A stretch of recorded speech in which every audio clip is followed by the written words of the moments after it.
Hi, it's Juliet, and in the past months I have painted a graphic novel. I wanted to give myself permission to create before feeling ready, because I know that creativity has never been held by only skilled people, but sometimes I guess I forget to believe that. So this month I drew a graphic novel that I imagined in 2021, overlooking completely that I cannot draw how I would want to draw it, because all of the drawings you're gonna see are more, they're not traditional. And that's not necessarily how I imagined this graphic novel, but whatever, in a sense, let's just create. I've been thinking about this graphic novel ever since I invented it. It's on countless to-do lists and it has never been started. I mean, it had never been started, because at the beginning of the month, I followed one spark of motivation one evening and I drew the first page. This graphic novel is about a fluffy man that lives elsewhere. The novel follows him throughout his day as he lives quite the usual life. I mean, for him. I won't spoil everything right now, so let's first recap what is happening on the first page. He is sleeping in a hammock, normally atop a messy, curious environment, but I didn't know how to draw that. Then he wakes up and leaves his complicated looking house, that from left to right has its own version of climatization, door, communication, and an energy source. Then he goes to take a shower, but he uses many fans to do this, not water. And then he goes to work. He is using a hot air balloon to move around, and a suspicious individual is guarding some doors that he went through. Then I tackle the second page, which you already saw the process of because I never filmed the first page since it was a spark of the moment kind of thing. So he lives in his hot air balloon and starts working. He is an employee of the communication system, or more simply put, he is a mailman, but in his world. So he sends their version of letters, those bubbles with alien writing in them. He gets more and more dirty doing that. He generates them by converting letters into flying messages with a small machine. When he's done, he's very dirty, and as his colleagues are doing, he goes to the headquarters of his section. I tried to draw imaginative terror there. Then I drew the third page. Daring to draw this graphic novel definitely freed me from my constant daydreaming about accomplishing it. Now a version exists. And as noting an idea on paper free my mind, this allows me to forget details about it without being scared. Also, now that I can look at one version of it, I can imagine a more realistic version of this novel. Here I'm mainly realizing that the story is too complicated for me to communicate it through my drawings alone, which was the goal originally. Because my drawings are too imaginative in this case, since they're compensating for my lack of traditional skills. The third page is him being dirty and walking to his destination.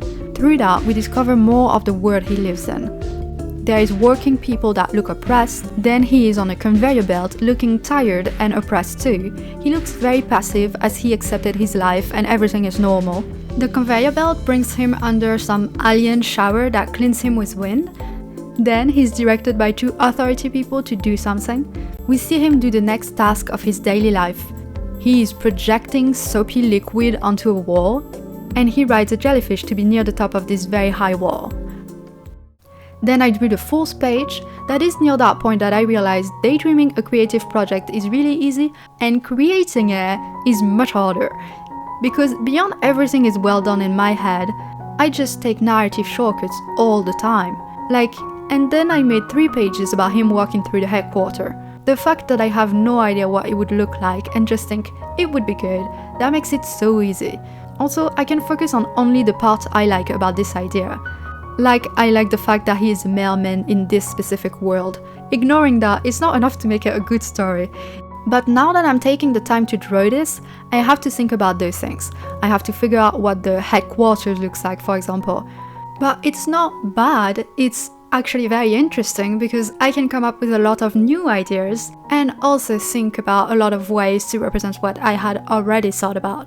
When I detach from the disappointment of, oh no, this doesn't look like this extremely famous, very popular for good reason graphic novel, I get to experience the creative process that I enjoy when I daydream.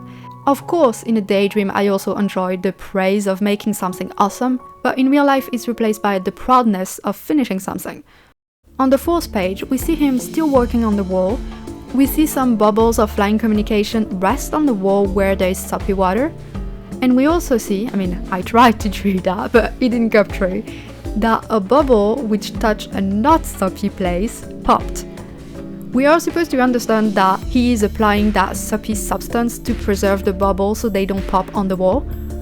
Then we see his jellyfish being sent to the top of the wall from a draught, above it almost. And here is the important painting. This very monotone character finally reacts. He isn't following the rules anymore, his instrument of work is on the floor, I mean on the jellyfish, but it's the same. And he is looking above the wall, waving. We also see that all the bubbles go beyond the wall. The last page is my favorite. It's a full page with, in the foreground, his hand waving above the wall, and behind there is a city that looks nothing like the headquarters. Some people are walking freely on a bridge, and one little character is jumping up and down with joy, waving back at him, like they've been waiting for this unrealistic opportunity. This is where we're supposed to realize that our character is a mailman in a suppressed world. He lives enclosed and follows the rules, but he has a free spirit when it comes down to those that he loves. This is the end of my little graphic novel. It ends on hope or mystery, I don't know. It feels pretentious to call it a graphic novel, but I want to free myself from my art skills. Drawing this made it very obvious that I imagined this story young, because it seems like a story I would find very deep 5 years ago. Indeed. But whatever the flaws, I had much relief by painting this. It makes me want to draw every ideas I ever had stuck in my head. I hope this novel and this video encourages others to start creative projects even if they feel too inexperienced, because it is really worth it. Bye!